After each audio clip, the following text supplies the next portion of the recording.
space. Would say it's not a very new phenomenon talking about emotional and relational intelligence. And as time goes on, just like AI, artificial intelligence, is becoming such a common word, almost a buzzword. We talk about it so often, is in the same measure that emotional intelligence and relational intelligence is making its way in the corporate space. But then the question is, commonly we have more and more people focusing on the technical intelligence. That's what we do in school, in the different spaces that we are at. But we are getting to understand that this is needed too. So today we'll be exploring this, talking more about emotional and relational intelligence and why it matters, why it is a differentiator, especially in C-suite leadership. So as we progress, I'd like you to kindly mention on the chat what you're looking forward to today. Again, in addition to just knowing your weather and your location, we'd also know what you desire to hear from us today. Or even if a question is already on your mind, feel free to drop it right there. We'd love to have an idea of what you're looking up to, and we will be delighted to share with you. So let us know what are you looking forward to this evening, this morning, this afternoon. What are you looking forward to in this session? So kindly type out. Great. Jeremy Solomon says, most EQ research has been done in the global north. Please share how it applies here in East Africa. That is a very great starter. Thank you so much. Please share with us. Wow. In the East African context, where exactly do we stand? And that's what we will be dealing with today. Let us know more and more questions, thoughts, expectations. Go ahead and share that with us. In a research that we recently conducted at LinkedIn, it was clearly mentioned by most leaders who responded that they incorporate emotional intelligence as part of their leadership growth. A whopping close to 80% mentioned that they incorporate it. But interestingly, it doesn't seem to be very evident in our workspaces. So where exactly is the gap? Are we aware of it enough? Are we getting the right information from the right sources and building on it as much as we ought to? What exactly is going on and what can we do differently? So we'll share more on that. But even as we are looking into this and preparing for the conversation, I'd wish to know more and more of your expectations. Kindly share it. Share your questions too. I'd love to prepare for you as we get ready for this.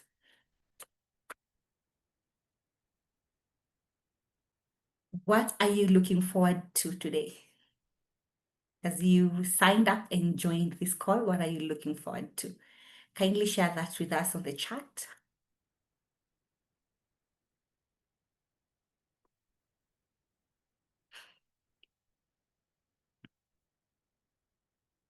Go ahead and type on the chat what you are looking forward to.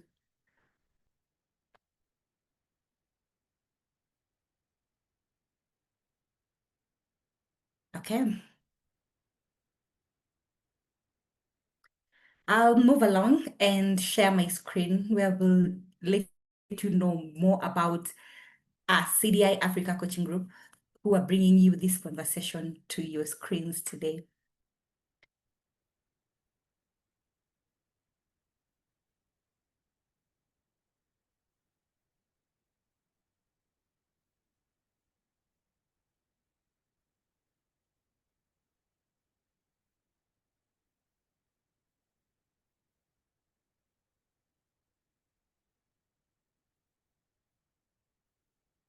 So we are CDI-Africa coaching group,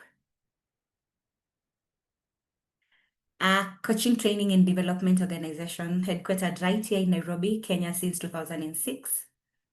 We are accredited by the International Coaching Federation, and this has been the case since 2015.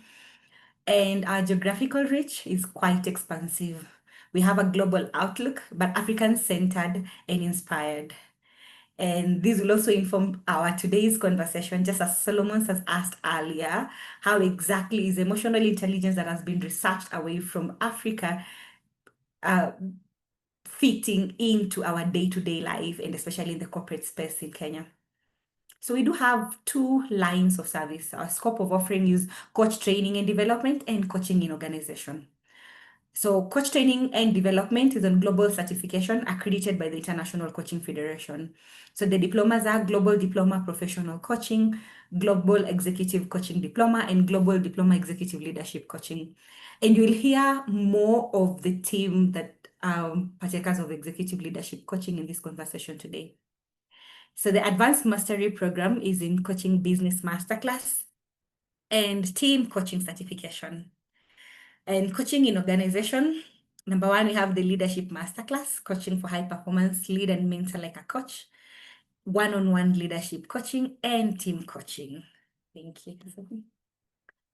And we have had over 125 cohorts trained, over 1,400 certified coaches, globally certified coaches, and more than 800 executives trained.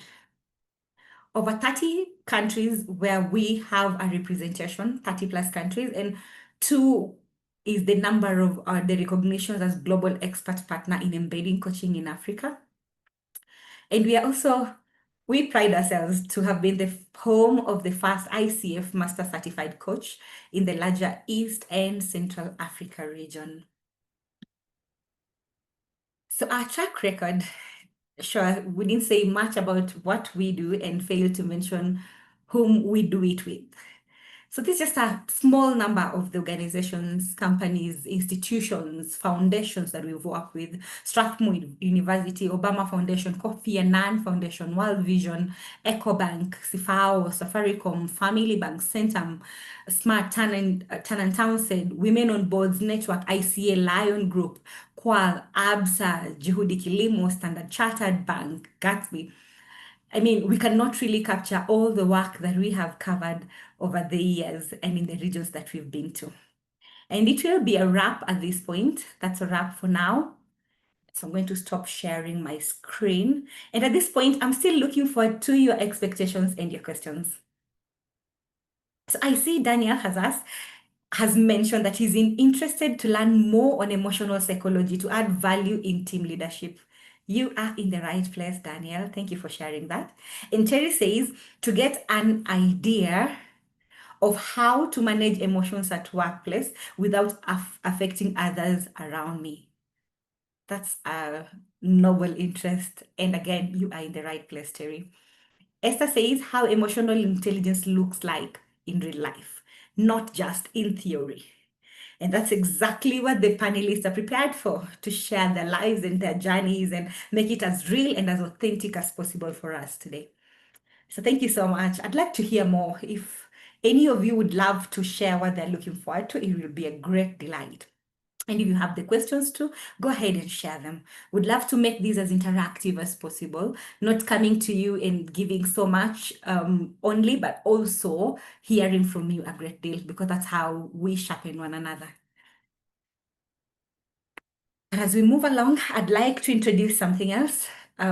Just speak your mind, get to know your understanding and your interest on this matter as well.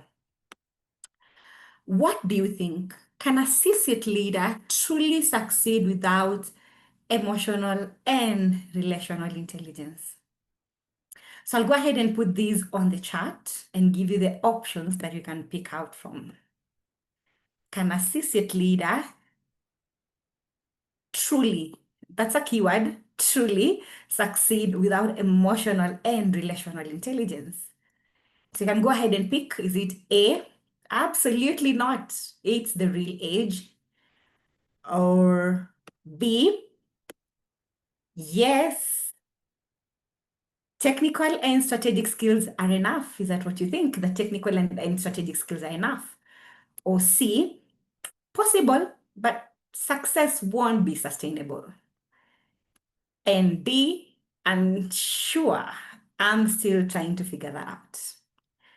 So every response is allowed. There you go. I've gone ahead and included it on the chat. Kindly check it out. Absolutely not. It's the real age. That's A. B. Yes. Technical and strategic skills are enough. That's all that matters. Or C, possible, but success won't be sustainable. And finally, D, unsure, still figuring that out. So I see Sydney has said C, possible, but success won't be sustainable. Same to Ruth, that it's possible to make it in Susit, but that won't be sustainable if a leader has not sharpened their emotional and relational intelligence. Same to Noah, says C. Interesting, we're getting a bit of A. Absolutely not. It is the real age. Getting that feedback from Hezron and Daniel too. Thank you so much for sharing. Please keep it going. Keep sharing your thoughts. These would inform this conversation even further. Please go ahead and share your thoughts. And C is getting more attention. Terry says C, possible, but success won't be sustainable.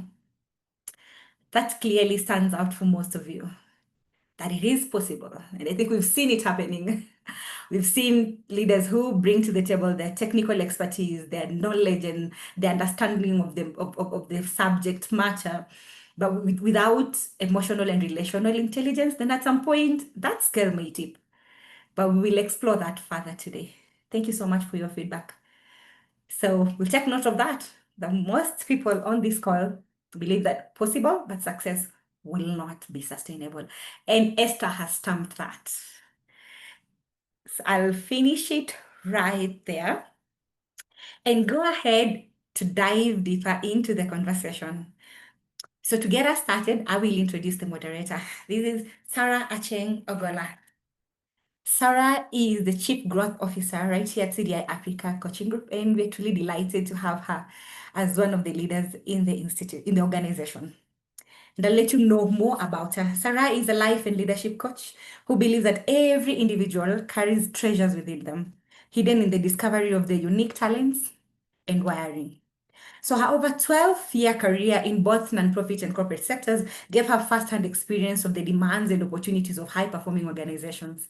So along this journey, Sarah not only honed her technical and leadership skills, but also grew deeply in emotional and relational intelligence, learning how trust, empathy, and authentic connections can transform teams and organizations. So over the past 7 years, as a certified coach, she has supported leaders to uncover and overcome limiting beliefs, reconnect with their life mission, and build self-confidence, in turn, to lead authentically from their strength. So she has seen again and again how emotional and relational mastery amplifies leadership effectiveness. So Sarah describes her work as working alongside leaders in a journey of growth, helping them unlock what lies beneath the surface so they can step into the beauty of what lies ahead: purposeful leadership, stronger relationships, and lasting impact. So this is to you, Sarah Ogola. Please take it away. Awesome. Thank you. Thank you so much, Sharon, and thank you for that great setup. The profile is 100% an ongoing process, as we will find that it is the same for our panelists today. And so I'll just ask our host to start highlighting our panelists for today as I briefly introduce them. Again, it really is a pleasure to be moderating this conversation as a learner and continuous developer of emotional intelligence and relational intelligence. As Sharon has introduced me, Sarah Ogola is my name, Chief Growth Officer at CDI-Africa Coaching Group, certified professional coach. 5 years at CDI has truly changed the person that I am today. And so I'll just remind us what the essence of our conversation is today. The C-suite advantage. We are narrowing this conversation to the context of C-suite leadership. And so we're looking to see, how do you harness emotional and relational mastery at the executive level? And we're going to be starting wide, a little bit broad today, before we really just get into the conversation about EI and I guess what we're calling today RI, relational intelligence. So it really is an honor to have such a fantastic panel of four today. We have Coach Elizabeth Wasunna-Ochwa. So Elizabeth Wasunna-Ochwa is a seasoned banking director with over 2 decades of transformational leadership in the banking industry. Throughout her career, she has consistently delivered impact by building high-performing teams, driving sales and revenue growth, and steering organizations through complex financial and business landscapes. Her expertise spans strategic leadership, financial and risk management, and business relationship management, with a proven ability to blend vision with execution.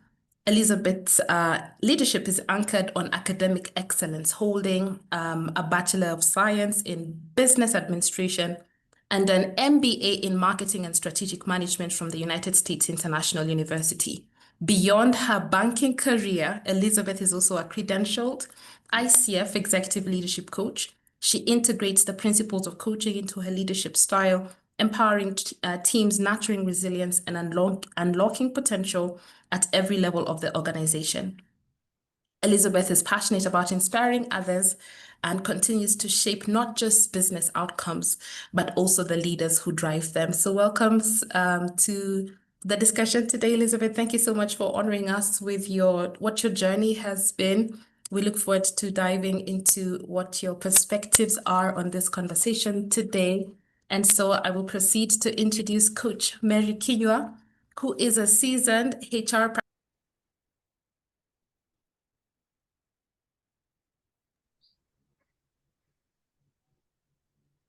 Sarah, I think you're on mute.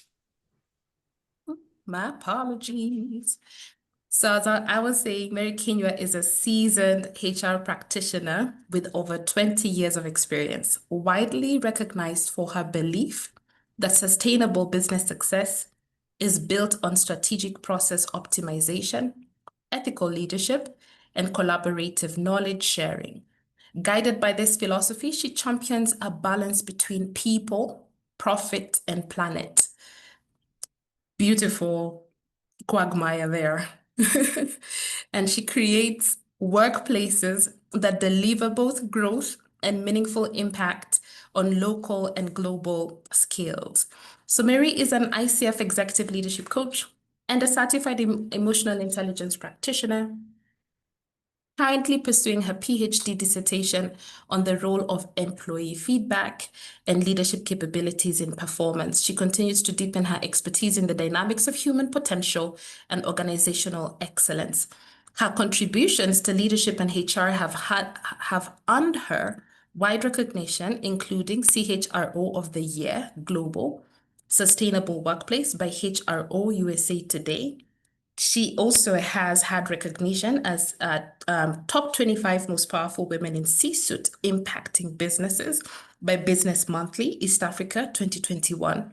She is also a recognized top 40 under 40 women of the year by Business Daily 2019.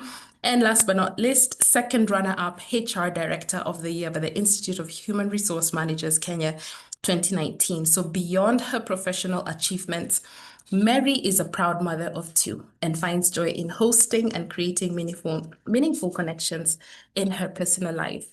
Round of applause for Mary Kinyua. We are so honored to have you and to hear your perspectives on this conversation today. Karibu sana. And we also are, it's a rare thing, but today we are honored to be having our CEO as one of our panelists, Maurice Matumo. He prefers to not be on the panel, and so we really are honored because we know the wealth of expertise and knowledge that he has around this topic.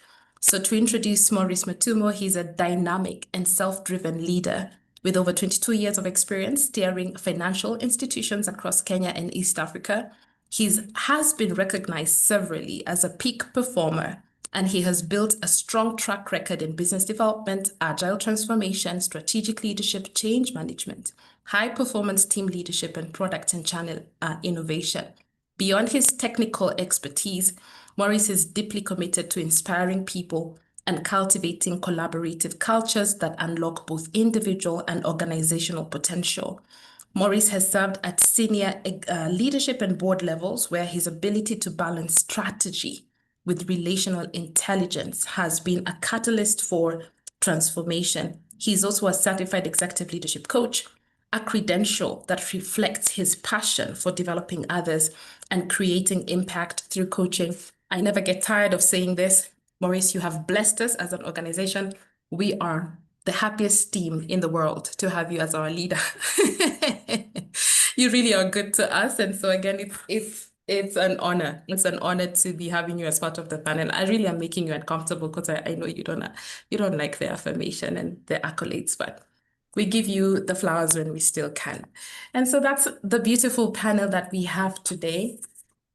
And so we're going to start the conversation broad. I want to acknowledge that part of our participants or our participants today include those who are already in C-suite leadership, those who are maybe leading corporates, others small or medium enterprises as executives, those who are possibly actually holding C-suite roles without the title, or those who are aspiring to be C-suite leaders. And so I just want to start it broad with you, dear panelists, and ask, who is a C-suite leader? Because if you're talking about the C-suite advantage, at least we can delve a little bit more from your perspective and hear who is a C-suite leader and what does winning look like at the C-suite level? Based on your perspective and your experience, how would you define who a C-suite leader is and what winning at that level looks like? And so I'll pass it on to Coach Wasunna to start us off, and then I'll pass it on. So first and foremost, thank you very much, CDI, for organizing this panel. It's really a great honor to be seated with some really, really great minds. Even in the conversation, I've seen some of the familiar names who've checked into this conversation. So it feels like we're having, I hope it's not a top-down conversation, but an all-round conversation, because this is, as we tell our children, sharing is caring. And hence the reason why we're all here. So when you start by defining what a C-suite leader looks like, or a C-suite chief looks like, or a C-suite executive is, it's really to just define, first and foremost, what does that C stand for? You know, it's I had to go back and ask myself, what does it C stand for? It stands for chief. So the chief means that, you know, you're a leader. And it refers to a leader of a group. You know, you can't be a chief to yourself. So you need to be in leadership in whatever form it is at a higher level. And you know, typical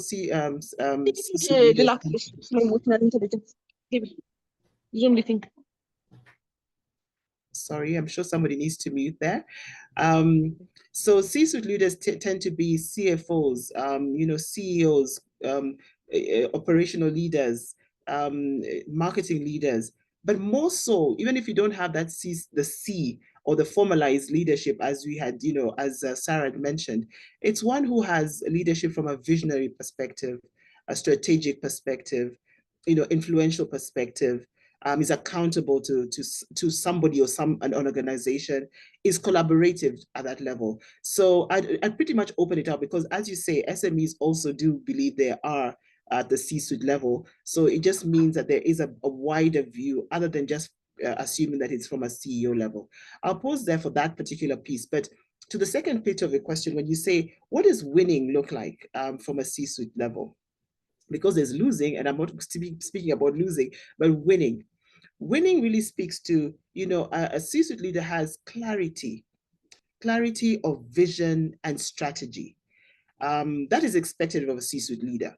Number two, trust, being able to build trust and credibility. And these are things that, you know, we assume, but is so important at that C-suite level.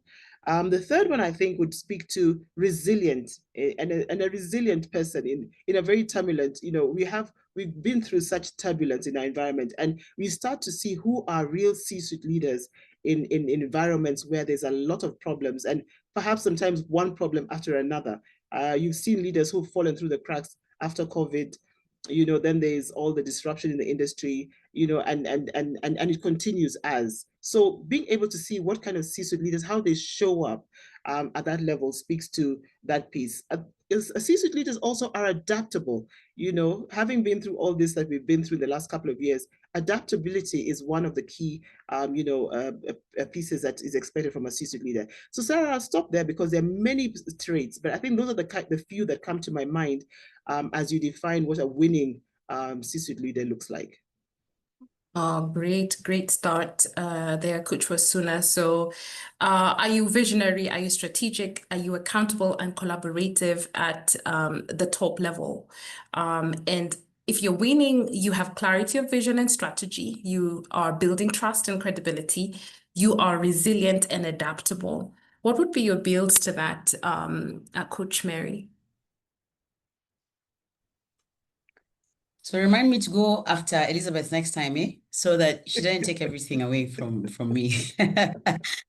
But I think C-suite leaders are the people who take the highest risk in any organization. It doesn't matter how big, small, it's the people who take the highest risk. And I guess it also shows in many ways in how we address them, in how we make sure that they're managed, etc. And winning in today's world, where there's really, you can move from good to bad in 1 second. It is really being able to ensure that you're bringing everyone along, right? Whether you're talking about being resilient, being trusted, being visionary. Because today you wake up one morning with Trump as your president, the next day you wake up with a tax regulation change, you wake up. So there is a lot of, you remember I said I was a mother, that one is one of them. So there is a lot of dynamism today because of the level of risk these leaders hold. Winning really is staying alive, in general, and whatever then you need to do to stay alive. But we must really appreciate that these guys really hold the risk. They carry it for everyone else. When everyone else is sleeping, they're the ones who really still sit up and, and see all the wrong things that happen. So that's how I would, and I think to some, what Elizabeth said very well, is really the accountable manager. That's the person who you can call a C-suite leader. Oh, thank you. Thank you so much, Mary. I love that you bring the context within which this accountable leader is because that's our today reality, that it can be good today and tomorrow is bad, just as you have said. So a winning C-suite leader is one who is able to keep the business alive. Are we on? Are we still in business? So if you're still in business, then you are winning as a C-suite leader. Thank you. Thank you for those builds. Coach Morris, what would be your take? Yeah, so this is one of those that I think the wonderful ladies have already done justice to it. I think the only thing I would speak to, just to add some color to the conversation, is as a C-suite leader, you are responsible really for the culture, the operational dynamics of the organization, the policy, the strategic vision, and you're overly accountable. I guess I underscore that really because, if you really think about it, the essence of it is you're the chief meaning officer. You give meaning and purpose to what the whole mission is about, and you're responsible for making sure that it's orchestrated in a way that actually edifies your values and what it is that you want to achieve as an organization. Now, to the topic around winning, I guess, we could speak about winning, and I think this has been spoken about, whether it's outcomes, whether it's, the adaptability and the resilience. But then also I think there's a bit about winning as a C-suite leader. It's also about, your own personal contribution, I guess. You can't really win a C-suite if you don't drive anything meaningful within the organization. You can't win if you're removed really from the action, the policy direction, the strategic, the execution of it, getting involved in understanding the teams you lead. And so winning is yes about the outcomes, but there is also a bit about your own personal imprint within the organization. that really those who win are those that actually have meaningful contributions to the organizations, to their customers, to the missions that they have ahead of them. So I'll again leave it there, Sarah, just to allow us to press on. Oh, great build there. You're winning if you are giving you're making meaningful contribution across all your stakeholders. What's so beautiful about that is who determines what the meaning is, because the customers determine what is meaningful for them. You know, and I guess any and all other stakeholders. And I believe that's why the emotional relational intelligence conversations becomes very relevant then, because if it's about creating meaningful contribution, we must ask ourselves who determines what is meaningful, and how do we position ourselves as those who can hear from all those stakeholders what is meaningful. Well, great build there. Thank you so much, Maurice. And so, I mean, just by virtue of the topic of our conversation, the C-suite advantage, harnessing emotional and relational mastery of at the executive level. Of course, then we're saying that emotional and relational intelligence is the C-suite advantage. So maybe then, and it's so interesting seeing the comments on the chat where a lot of people are actually at point C, where they're saying that it's possible for the C-suite leader to succeed without emotional and relational intelligence, and success won't be sustainable. So am I the one who understood it wrong? So is it that many people are agreeing with that it's the C-suite advantage is emotional and relational intelligence? Yeah, okay. Most are agreeing. I thought many were not agreeing. Okay, because we've had many narratives at CDI-Africa coaching group where people are saying this emotional and relational stuff is too soft. And so I think then we are aligned as all 61 participants plus panelists that the emotional and relational intelligence is the advantage. And so maybe then if I was to pose it back to you panelists, if this is what winning looks like, what sets you apart as a thriving C-suite leader from those who are surviving? Because as you said, you carry the weight of the organization, of the docket. So the reality that many are just surviving, barely making it, is real. What is that differentiating factor if we're to just break it down for those who are really thriving in it? What have you seen based on your experience, and for yourself, what causes you to thrive? I think if I could go first, so first of all, business is generally volatile. There's nothing you can do about that. That's the fact. The only constant or the only circle of control here you have is self. And I guess this is where emotional regulation, self-awareness comes in, because if you look at emotional awareness, defined easily is really just being able to manage your internal weather, right? And that is why I know there's been a lot of challenging around authenticity at work. And that's why you're saying softness. And is softness right or wrong? So let's say I'm a crier. Is it emotionally intelligent to bring crying to work?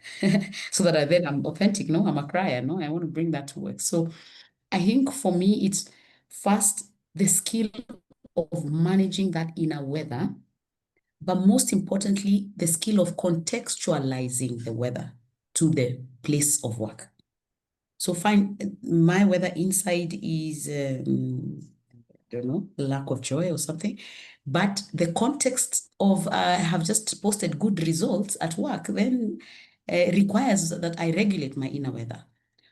So I think for me, a C-suite leader who really actually, the entry and exit of a C-suite leader does regulate the entry and exit places they sit. So if you wake up in the morning and your inner weather is subjectively showing outside as a particular way, most probably you affect your whole environment. So I guess it's the level of awareness is so critical. It's not, you're not always on point, but if you're then constantly checking yourself and saying, okay, this is my inner weather, or you're self-aware, then you go into the workspace or into the work environment, because corporate doesn't require, it doesn't give room for this, for how am I feeling? There's no place for that in corporate. But there's a place for you to make a decision about how you're going to show up. And the only way you do that is by starting to assess and be more attuned to your inner self. And I guess so that even if you go and find the roof is blowing, you've grounded yourself enough then to practically weather the roof, the blown roof, rather than, go crazy like everyone else, or, just get panicked like everyone else. So I don't know whether you would totally thrive. Of course, there are days of thriving, and there are days, even you, after you've self-awarened yourself and you have over-regulated yourself, still things hit the roof. But at least most times and often than not, you should ideally be able to really understand self, but also pick the self that you bring to work, or pick the self that you bring to the context, so that you're not like tethering on, you're not like on a weather of self and everyone else is doing other things. So I think that's what I'd say. Well, I hear two things that you're saying, Mary. First, do you have the tools, or do you have an understanding of how to listen to yourself and acknowledge where you're at, and then make a choice to adjust how you will show up, even though the weather is a reality. The weather that you are facing that day is a reality. And you mentioned that word groundedness. So thriving, I hear you say that thriving as a C-suite leader, it is connected to you knowing how to ground yourself. What would be your take on who a thriving C-suite leader is, Maurice? What distinguishes them from the one that's just surviving? So, well, I think for me, this whole conversation starts from a point of recognition. Recognition that if you actually kind of zoom out, you think about it, that our cognitive abilities, our IQ, really tend to determine, or rather, they're really at a level to determine the if you think about it, the salary we make, the school we go to, and ultimately the jobs we get. But more often than not is, you go through that sort of selection process, I guess. And then you get to a point whereby now you're sitting, for example, at the helm of an organization. And then when you look across, largely the people you're interacting with, IQ stops being, or the cognitive abilities really stops being the major differentiator. So what really then becomes the true advantage? And the true advantage for me then becomes the ability for you to not only, to the point that Mary spoke about, be aware about yourself, regulate yourself, have this social awareness around how you connect with others, and also, more importantly, also how you relate with them. That becomes truly, truly the key differentiator. And so, and the truth of the matter is, if you kind of think about typical careers, including myself, if I kind of think about it, I always got promoted for my technical skills, my ability to do certain things. That's what got me to the job, and that's also what got me into the place of the promotions. But nobody truly prepared me for the bits around how do you truly tune in, how do you tune into yourself as an individual, and also tune into others, so that you get a sense of what's really, really going on, and how do you then shape and influence the discussions, the outcomes, that you're looking for as a leader. So for me, the point around thriving is about first just recognizing that the first thing is that this is such a tacit sort of such an important skill, because it helps you to really excel in the space of leading teams, leading organizations, leading missions, because you now begin to get attuned to really, not only to your own personal weather, but also to the weather of others, and also being able to sort of navigate that even as you lead your team, your organization.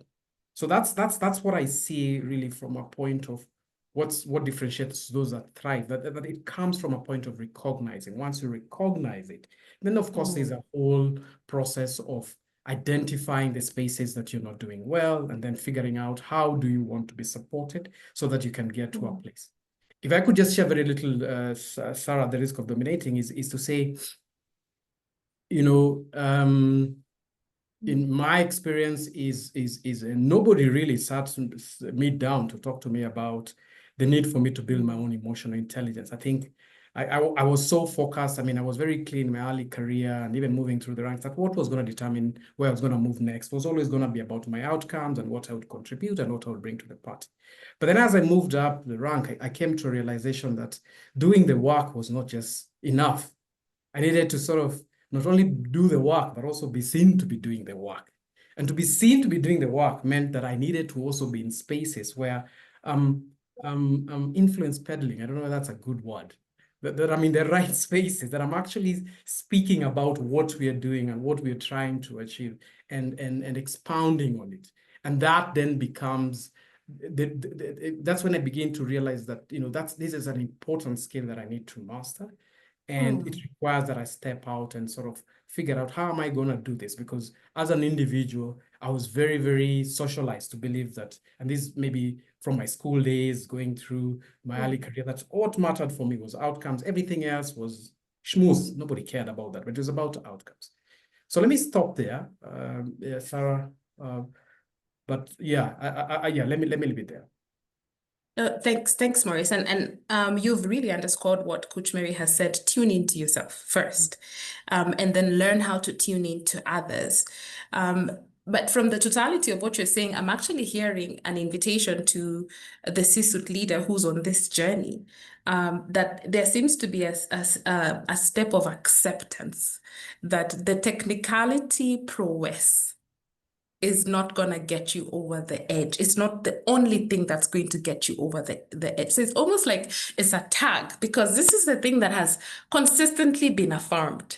Oh, you're good at this. Oh, you're good at that. Oh, you're so skilled and you're such an expert in this. And all of a sudden, then there's a shift to, okay, that's beautiful, wonderful is what's gotten you to that position. But hey, there are people, now we want you to lead people. And sounds to me like then you're saying this is a totally different game, and there is need for development, there is need for skill building. But I love that you start with accept. Can we just accept that the technical competence is not going to be enough? You're going to need to adjust yourself and start playing this other ball game. I think the conversation about someone not being there to support that journey is something that we might delve into. But I believe that is truly the reality in a lot of our contexts, a lot of our organizations, that it is undermined just how much support this technically able leaders, how much support they need to be able to get into this new ball game of leading people. Coach Wasunna, what would be your addition to this?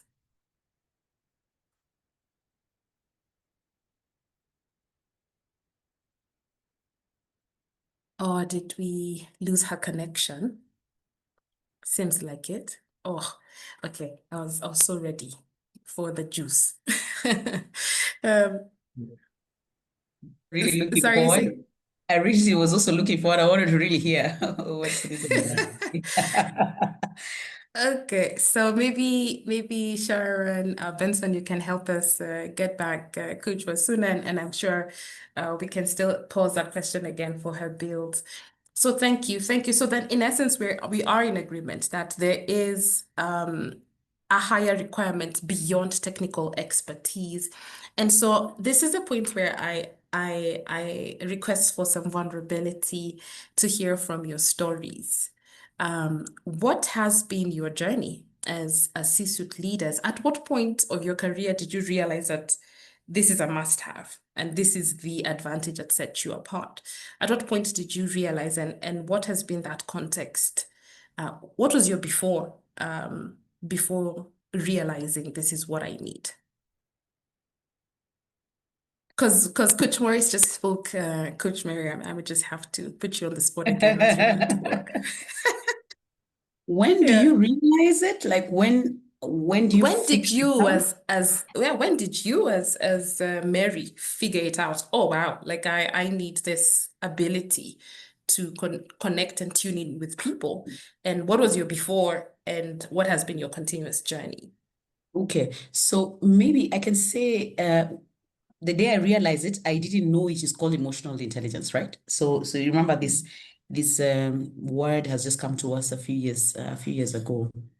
But I remember, because I'm a HR practitioner, I remember doing a profile, the annual profile tests where they check your different areas of leadership. And remember, I was a HR director at that point, but my human ratio was down, like was really low.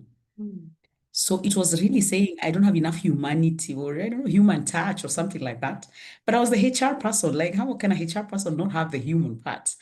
But as a choleric myself, as a high achiever, and most C-suite leaders are high achievers, what I knew then is to make sure that it is done. Whatever needs to be done is done, and done very, very well. And of course, I was excelling in that way.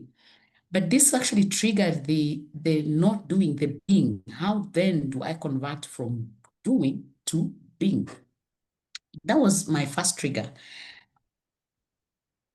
My second trigger, and I think this might sound ridiculous, but when I first got my child, which is around the same period, try please feeding a 3-year-old whose life depends on that food, and they can only swallow it by their own volition. It doesn't matter what title you bring to the table. You're director of what? The child will only swallow that food when they want, okay? So you then learn to collaborate, to sing, to give joy so that the food can go down. So I think for me, that was really, because I am a later parent. I didn't get a child early.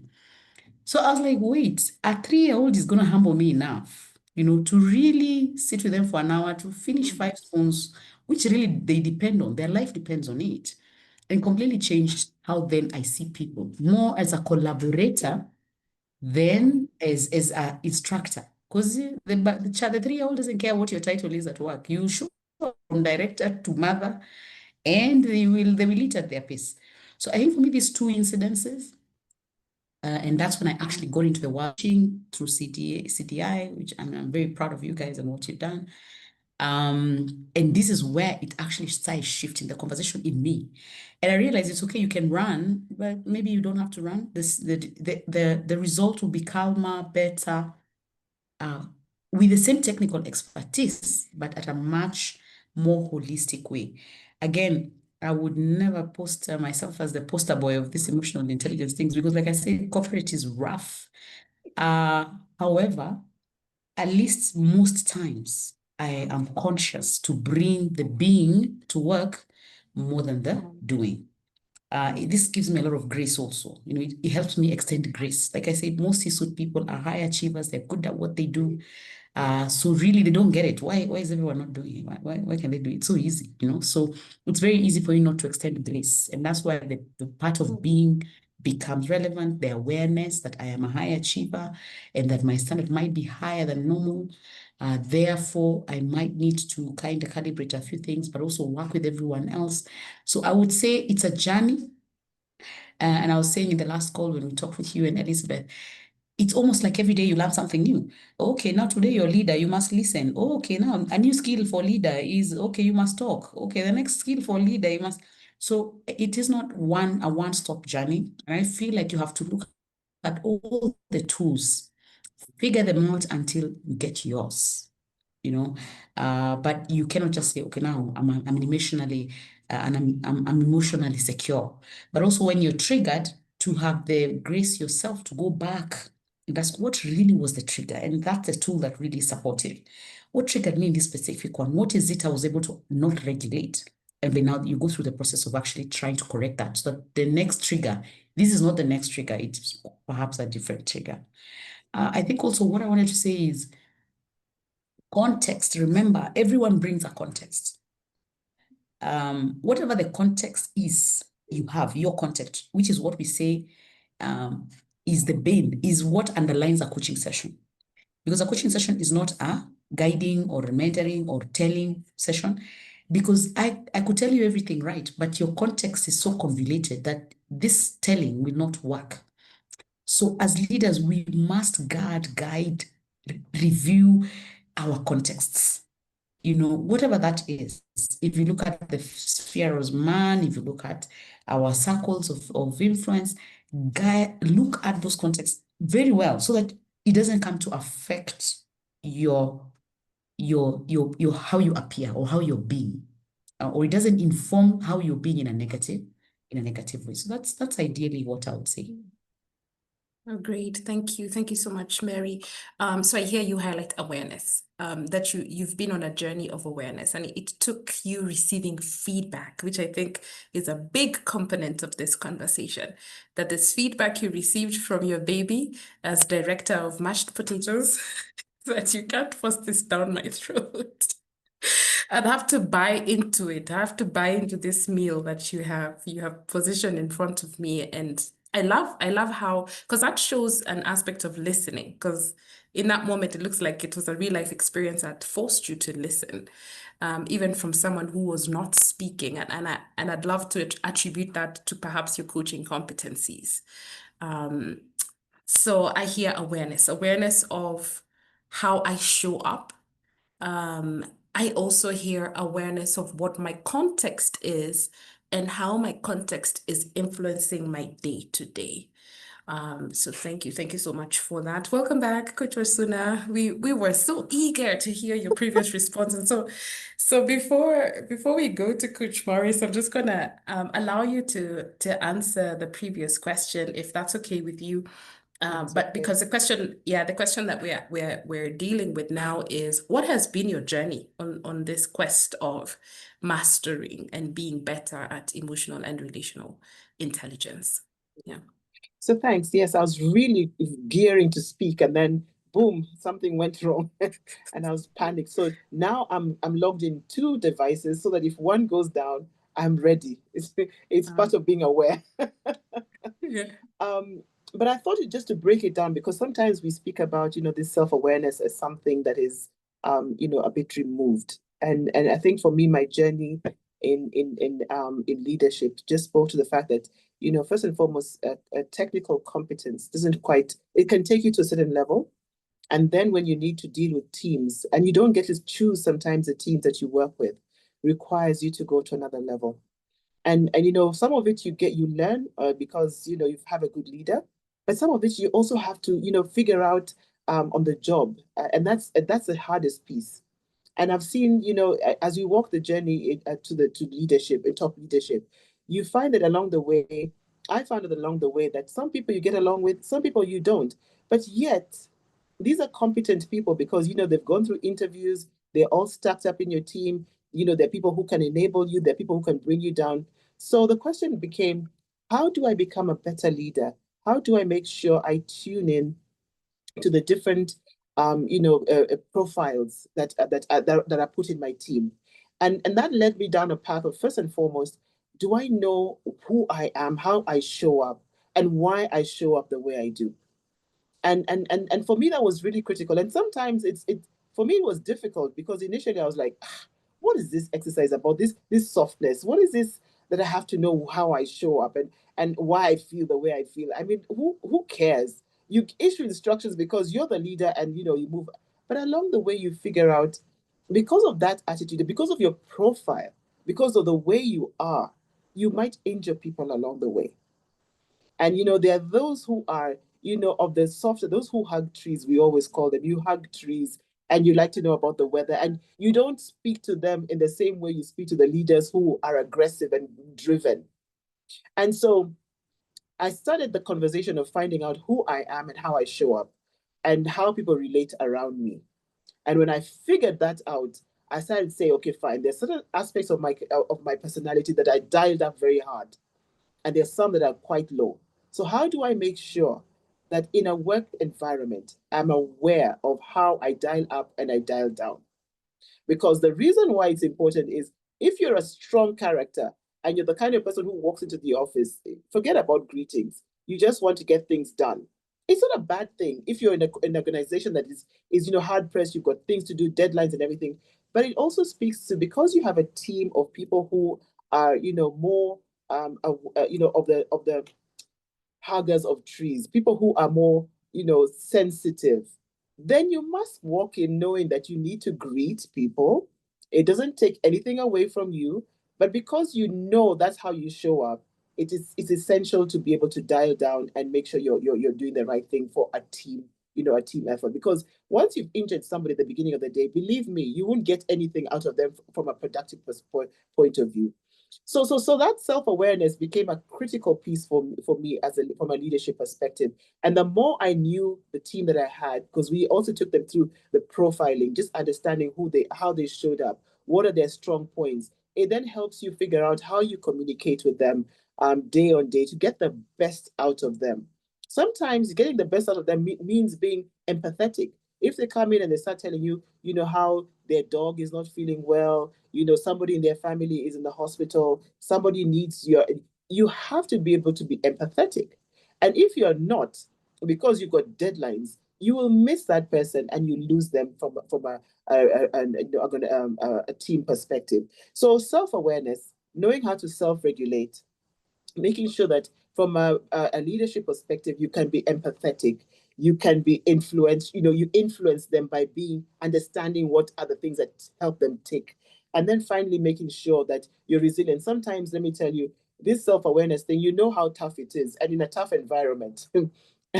And then somebody comes and tells you, I can't do this. And that resilience, just holding back, just being able to hold back and breathe and swallow and then figure out how these are things that are real in the office. And if you don't have awareness, that's self-awareness, and understand that you have a team that you also have to take an opportunity to learn them, then you lose a big opportunity to drive teamwork in the best way possible. Because everybody, all those personalities are important in your team. So it's not about choosing the people who are like you and therefore being able to move forward. So for me, that critical piece of understanding from a coaching perspective, understanding from a self-awareness perspective, having the EQ to even learn that piece. And it doesn't end, because I can assure you it manifests itself in so many ways. I look at how people drive. When somebody almost knocks you around the way, how do you show up in the office? You're almost cursing to get into the office. But when you understand how you show up from an emotional perspective, then you're able to dial down and dial up as necessary. So for me, that was the journey. That was the beginning, and it's been a wonderful journey. So going through a coaching conversation, certification was just making sure that I could dot my I's and cross my T's on all aspects and begin the journey to just make sure that, I can also coach others and make them aware of how it is that we're showing up daily in the office. Power packed. Coach Wasunna, I don't know that message can be preached enough, because it really, wow. I mean, it's about shape. I love what you're saying, because I'm hearing you say, one, that you have to know who is my team, what value, what strengths do I have in my. So first of all, just to acknowledge that you're not the be all end all. No. You're not the one that has all the sauce and the flavor. It's not all dependent on you. You have a team, and this team has strengths, they have abilities. And so your role, if I'm hearing you correctly, is then learning, which is a big task, learning how to shape shift with each team member, so that then you can draw out that unending resourcefulness within them and get them productive for the winning of the team. And I love that you say that it really is a continuous decision. It's a continuous journey every day, deciding to be that self-aware leader that is drawing the goodness in each team member. Thank you so much for those builds and sharing with us what your journey has been. Maurice, what would you want to share with us about what your journey has been about? You said no one trained you, no one showed you how to do it. So what has that journey been for you? Yeah, I mean, how did I arrive to the realization that this is a skill that I need, something that I need? I think it felt more like, I stumbled and, I got slapped by reality. The really being, when they talk about you being promoted to your level of incompetence, that's sort of the experience I would speak to, where you find yourself with a team, and for the first time you just have to sort of figure out how am I gonna navigate this, because I think kind of if I reflect on my my own journey, it was you find yourself as a team leader leading a team of exceptional, brilliant people. Some of whom, of course, by virtue of their domain expertise, they're truly more competent than you are. And yet here you are expected to sort of offer leadership and be the one to sort of galvanize the team and move the mission forward. And you realize truly you don't know where to start. And so you try, what has been discussed here, you try from a point of directing, controlling, trying to leverage powers from above, kind of thing, saying, these orders from above. So we've been asked to do this, we better do it. But then it gets to a point where people now, you realize as a leader, you're losing credibility. And that gets you to a place to realize that you actually need help. And so I stumbled. For many years, I stumbled. But I think my saving grace for me came in two interactions. The first one being, as part of internal leadership development, I was sponsored to go for a program at London Business School, where for the first time I came across the term professional coaching. And part of the program is sort of like a 2-week program. We got a chance actually to work with a coach. And then they brought me to the realization, of course, what professional coaching could do, but also they showed me what was possible with the coaching. And so I come back, of course, try to work it out. And some of you have had this story before, but I spectacularly failed because I knew the concepts from a theoretical perspective, but I couldn't translate them into practice, like day to day, how would that look like? And the second interaction that sort of then helped me move the dial was me actually enrolling at CDI for an executive leadership coaching course. And that course, what it did is that, and again, I've shared this before, to those who have heard me speak about this, is that it brought me to a place of, for the first time, I felt I learned how to lead beyond the technical side of things. And also it brought the tension of, it taught me how I should be led. So sort of, I got the tension of, now I know how to lead, therefore I should hold myself to account. So I can catch myself, for example, when I have biases, when I know I'm not listening, when I know I'm being dog-headed, I'm not, I'm not allowing multiplicity of perspectives into a conversation because I just want to get my way because it's convenient or it's easier for me. It brought me to that awareness, and I think that's what also Elizabeth has spoken about, from a self-awareness, ability to manage my own emotions. When I was, earlier on before, when I was criticized, it was fatal. Criticism for me was fatal. You criticize me, we're no longer friends. We can't talk anymore. It's the end of that relationship. It brought me to a place of appreciating, the empathy I need to have for others, having come from a commercial side, I always looked at the guys who supported us, particularly from our corporate functions, as pretty lame ducks. Their problems were not my problems. My problem was, I'm the business owner. I'm thinking about growing the business. They're just supposed, they don't play a real meaningful part because I'm the one steering the business. That was sort of my mindset. But then with the coaching, it got me, and going through this certification helped me realize the need for me to be aware of my own blind spots and to deal with them and to manage my own regulations. How do I deal with failure? How do I deal with disappointment? How do I deal with when things are not looking great for me and even the team? How do I build that positive outlook? And I also realized as I worked on myself that I also needed to hold the space for my teams so that they can actually also have such authentic conversations around what's right for the season we are in. How do I invite them in the problem resolution?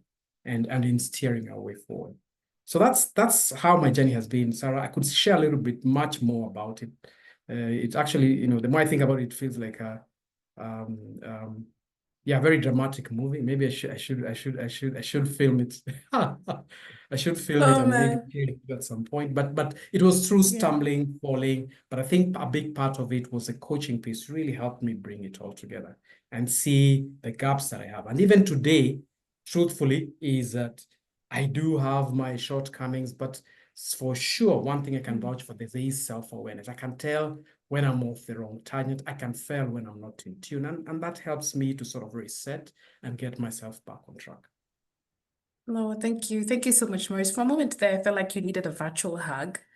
Like we need to send you like a, oh, we're so sorry. You felt like you were so traumatized. And unfortunately, that's what a lot of organizations expose us to. You know, it's just, you know, you're ready, promotion because of technical expertise, and no one really tells you just how much of people you have to manage, like truly just master how to you know, go around those dynamics. So thank you for sharing so vulnerably. And I think that it's a beautiful transition to what we're just about to share, because this conversation concerning the C-suite advantage is actually in connection with our global diploma in executive leadership coaching. All the panelists that you're seeing on the screen today are certified executive leadership coaches. And I want to invite our enrollment advisor to give us quick, punchy information concerning the program. So that's the challenge of the next 3 minutes, Namwaka. And I encourage you, please don't disengage. We've seen your beautiful comments on the chat, your contribution, and we've seen quite a bit of your questions on there as well. Just as soon as Namwaka is done, we're going to transition to handling your questions, and so that then we can have a close at about 7 p.m. Welcome, Namwaka. Thank you so much, Sarah, and thank you so much, our amazing panelists. That has been a very rich conversation, and I know we'll continue with the conversation as soon as I'm done with this presentation. And so the Global Diploma Executive Leadership Coaching Program is our premier product, and we target CEOs, GMs, MDs, people, leaders who serve at the executive level. And therefore, for those of us who serve in that particular area, trust me, this program is for you. And why is it important for us to join this particular program? As we have talked about the current volatile and complexity that we are facing in the economic world today, how do you then do you shift the view to yourself and understand how you're leading others? And therefore, for me, and from where we sit, the program has really enabled a number of leaders just to develop self-awareness and how that affects their team members, and therefore looking at what you gain within the program. So once you sign up for the program, we are going to take you through 7 months through the program, where you get to meet once a week for early mornings from 7 a.m. to 10 a.m. and you get to go through 150 coaching education hours. That's what you gain, and therefore ensuring that you master coaching, you master, self-awareness, you master crafting coaching conversations. And I remember Coach Mary mentioning that this becomes your way of living. We also offer 2 assessments, and these assessments are very key in just understanding, how do I lead as a person? How do I show up? And therefore, we offer the color personality test for you.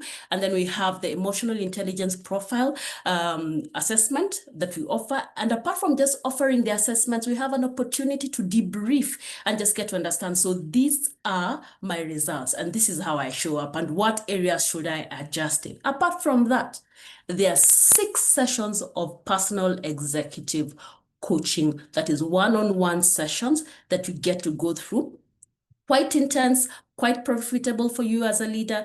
And then there's also what is required by ICF for you to become a certified coach, a certified executive coach. So we offer 10 mentor coaching hours, and then we also offer 3 personalized, so 7 group coaching hours, 3 coaching hours, and then 3 personalized coaching hours. Apart from that, you become eligible to become a member of ICF. So what do you get in the program? Because we are very big on experiential learning, and we have talked about you being rather than doing the coaching. So we make the learning very experiential for you.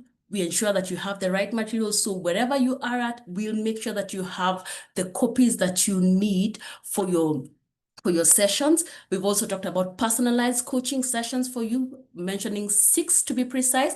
And just before I forget, this particular program is very exclusive. And therefore, we only allow or we only enroll for executive leaders. And it can only accommodate up to 15 executive leaders at a time, with 2 faculties who are experts in their field. And these are experts who've been serving as coaches for quite a while. And therefore, this is how the class looks like. So the class size is also observes what ICF standards requires for that particular class for the executive or C-suite leaders, because of the very strategic conversations that go in there.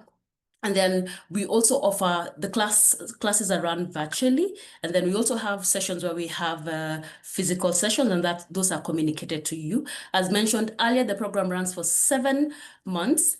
And then just before, because I know Sarah is looking at me and she wants to proceed with the conversation so that we don't lose the juice of the meat. So if you want us to have a conversation, just to get to understand, so what is this program really? Please book with us a session with a coach. So you can scan the code on your screen, and we're also sharing a link quickly in the chat. So kindly register there, and we are happy to proceed with this conversation just to get to respond to some of your questions, and also ensure that you meet with a coach so that you can discuss this further. Thank you so much. Over to you, Sarah. Oh, thank you so much, Demwaka. Was it that much pressure? My apologies. But you've done a great job. Again, this program will equip you with the skills that you need, these that you hear this coach is talking about, on how you can lead with a coaching disposition. Don't agree to keep fighting in the dark. Put some light in the role and in your office that will empower you to win better. And so we have some there should be a link on the chat actually, so directing you to the chat if you're interested to at least have an exploratory conversation. You don't have to sign up today, tomorrow. Let's have a conversation and help you journey in making this decision to lead with coaching ability. So great comments on the chat. Thank you, Paul Mpunga, for just reiterating some of the things that have been said here. Kivuva Kanta, oh, you're super active on the chart. Thank you. I can tell your profiles, your energy it's giving yellow energy. So thank you for your contributions. I want to kick off with a question that I saw very early at 5:56. Valentine Kayumbi is asking, she has 2 questions, but I believe to some extent we've answered one, but I'd like to start with the second one first. She asks, what are some ways organizations can measure the impact of emotional and relational mastery at the executive level beyond anecdotal evidence? So what are some ways organizations can measure the impact of emotional and relational mastery at the executive level beyond anecdotal evidence? I'd like to pose that to Coach Mary. All right. The pressure. How do you measure you remember, emotional intelligence is very individualized. Yeah, it is per individual. So you're saying perhaps the measurement of the collective emotional intelligence or relational mastery for the whole level, for the whole.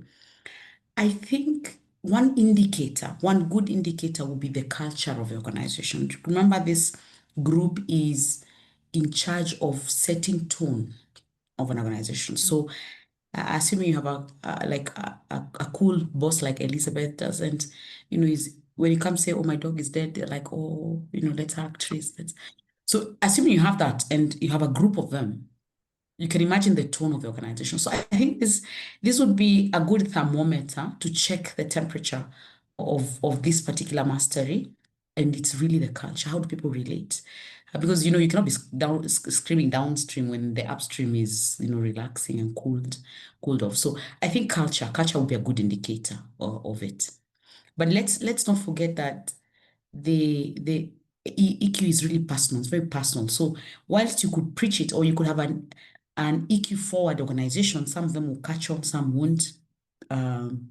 Some will not deal with the inner work that is required for you to be emotionally masterful. So my suggestion is that we don't take it as a collective. You could say my organization, like my department, for example, how do we measure that particular impact? But if we were to call a group of them, then what I would say is culture of the organization. That would be a good way to measure it. Oh, thanks, Mary. Maurice, Coach Wasunna, any additions to answering that question? So I think Mary has really hit the nail on the head in the sense that it's really about, if, in fact, let me be a bit contrarian so that I, and say this and say, for me, how do you measure, a leadership with EQ and relational intelligence and one that doesn't? For me, the simple metric is, remember that leader whom you've worked for and you felt so wired, in tune, excited, and you're thinking you're so excited about the possibilities and you're thinking about how you're going to conquer the world. That's a leader with EQ. And the reverse of it is one without. If you're working for a leader who, you're struggling to wake up, you don't want even to show up, you don't want even to spend an extra minute in the office because you just want to get away with it, speaks to me to leaders who really, because that's really the key differentiator. I keep saying, for most of the leadership positions, what you have is largely competent people. I'm not saying you won't have exceptional or outlier situations, but generally you have very competent and very knowledgeable people. So the key thing tends to be these special sauce around, emotions, around relations that actually becomes the lever for the weather that you create as a leader around you. So the culture piece is important. And of course, if you want to measure that beyond that, you can measure it in other extrapolated metrics, whether it's performance, performance speaks to if a team is together or not. Direction, do we have clarity? I think Wasunna spoke about clarity. Do we even have clarity around when you talk to the teams? Do you have a fair sense of, we're clear around the mission and where we're going? And other metrics too, as basic as employee turnover. How easy is it for you to attract talent as an organization? If your organization is struggling to get talent, tells you this, there's a dysfunction. And so it starts to speak to the fact that perhaps there's something to be explored around the space of how you manage the emotions and the relations within the ecosystem. So I'll leave it there, Sarah, but that's, I feel like as if Mary spoke to the heart of it. Yeah. Right. Yeah. Thank you. You've helped us to double click on it a little bit more. There's another question from Kivuva Kanta. I love this question because C-suite positions can be very lonely and exposing because, especially if you haven't gotten well into this journey of mastering this emotional and relational intelligence. You're on a pedestal and everyone can see your flaws and everyone has something to say about you. And their interaction with you, their experience with you. So you're just on this pedestal. And so Kivuva asks, does C-suite get safe spaces to be authentic to themselves and in front of staff? I'd like to pose that to Coach Wasunna. Does C-suite, do C-suite leaders get safe spaces to be authentic with themselves and in front of staff? Great question. And if I'm to answer the first part of the question, you must be authentic with yourself. As a leader, you have to know yourself. You have to know your good sides, the bad sides, the ugly sides, all those things you need to know, because how you show up is really largely dependent on those things. So you must bring yourself to a meeting every so often, check your temperature, check how you're showing up. I, for instance, started off by doing a profile test, and to the points that you've mentioned, some of the things, the color test was so important, seeing the colors that are, that show up quite, in a big way in your personality. And so then I started to understand why I feel the way I feel. under certain situations and so on and so forth. So for me, first and foremost, having that conversation yourself and being authentic consistently is so important. The other way that I find that you can check the temperature of your organization is when there's an opportunity for feedback. This feedback thing brings out different, aspects. Sometimes you give feedback, and I believe feedback is a gift, but this gift is thrown back in your face and people stamp out and do all crazy stuff. Feedback is a point at which the organization has emotional intelligence or not, because it's never supposed to be to bring you down. It's supposed to get you better. And so I always say that first and foremost, learn yourself, but also make sure that your team is also open to be able to show who they are in those personality tests and have conversations openly. So I, for instance, had a conversation with my team and told them, this is the way my profile test shows up. So for instance, if this happens, it's not from a point of I don't care or it's just first and foremost that shows up. And then this is how you taper it down.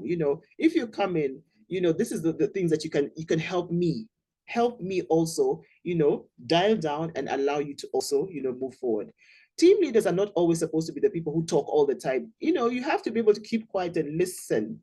And when you want to open your mouth, listen some more, because therein lies an opportunity for you to really be aware of what your team is dealing with and really be able to give feedback in a more humane way, in a way that edifies them, in a way that shows, allows them also to ask questions and this sort of thing. So for me, those are some of the key things I'd like to be able to share. I know we're cognizant of time, so back to you, Sarah. Oh, thank you. Thank you so much, Elizabeth. I think from what you're sharing, what comes to me is, once you've made a decision to listen, you have to listen to both the good and the not so good. Absolutely. You have to listen to understand what is meaningful to people, but then that comes with a lot of feedback on the things that you need to adjust, because indeed you are on that pedestal and you're the central person that is interacting with everybody else. Thank you. I don't know if Coach Mary or Maurice, you have any builds to that, even as I possibly just look for one last, actually we have 4 minutes. I don't know that we can afford a last one. Maybe let me pick this good one from Dixon, and my apology, our dear audience, for today that we didn't get to go through all the questions. I'll pick this. This is a really good one. How do you show your vulnerability to your team as a part of your EQ without making your team perceive you as weak? I'll pause this to Mr. Matumo. How do you show your vulnerability to your team as a part of your EQ without making your team perceive you as weak? I think the straight answer is you do it authentically. I think that's the answer, really. If I could sort of just go straight to it, because vulnerability is actually a very powerful tool when deployed in a way, when deployed from an authenticity perspective, because what you're basically doing is demonstrating to everybody that it's okay to also need help. It's okay to actually stand in front of your team and say, I actually don't know, I'm actually struggling with this and I would like people to help me with it. It's sort of, in a sense, you're role modeling vulnerability to the rest of the team, and that can actually be a very big source of strength and strength in terms of relationships, strength in terms of camaraderie, strength in terms of people feeling that we are together in this, because even our leader is humane.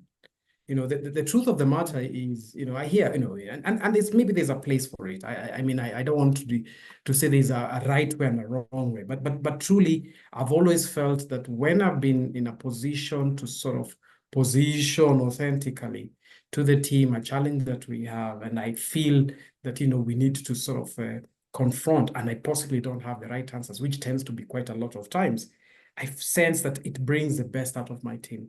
They feel needed, they feel wanted, they feel they belong.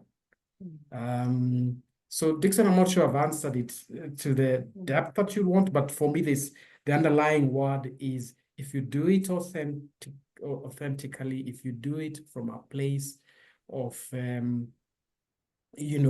of sincerity, it actually flips from being something that makes you look weak and actually makes you look very powerful. Because you're bringing your humanness as a leader to the conversation. Perfect. Thank you so much. Vulnerability is strength, to the contrary of what culture has taught us. Vulnerability is strength.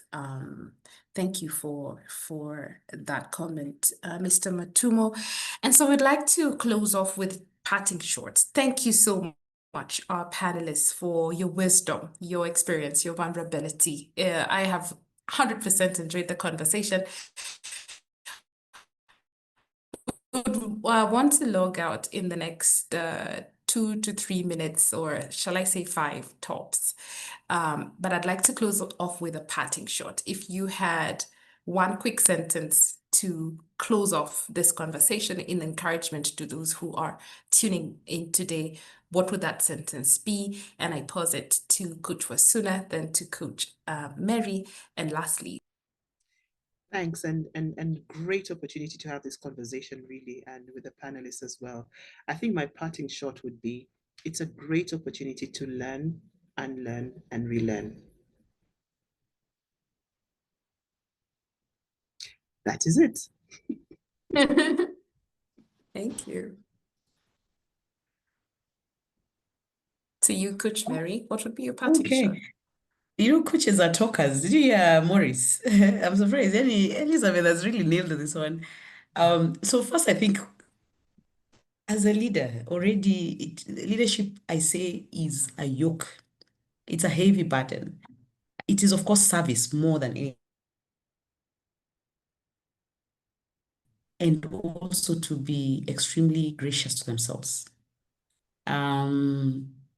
Yeah, try and adopt a gracious posture to yourself. So it's never that serious. You get it at some point. It's a continuous journey.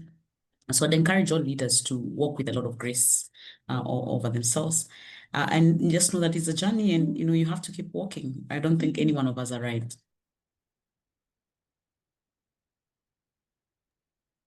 So good. Coach Morris. No, I think mine is just really to close out first by thanking, of course, our wonderful panelists in both Mary and Elizabeth for the stimulating conversation, and of course to our audience who've stayed with us up to this time.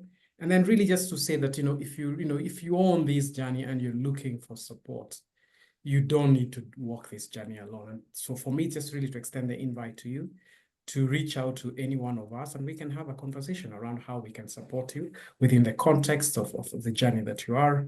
At CDI, we pride ourselves as really an organization that inspires sustainable high performance, and we do that through our coaching trainings and capabilities that we have deployed for the last 19 years. So really inviting you to join one of the premium, to pick us as your partner to walk with you through the journey that you are. Thank you so much, Sarah, also for moderating this session. Thank you. Asante, I'm always grateful for the opportunity. Again, thank you so much, Coach Wasunna. Thank you, Coach Mary. Thank you, Bwana CEO. Thank you. We appreciate the conversation. Thank you to each one of you who joined this evening, sacrificing your transit, your dinner, whatever else you could have been doing. We are so grateful that you saw the opportunity to come and learn together with us. As Coach Mary has said, I love how she has put it, keep walking. Have a lovely evening.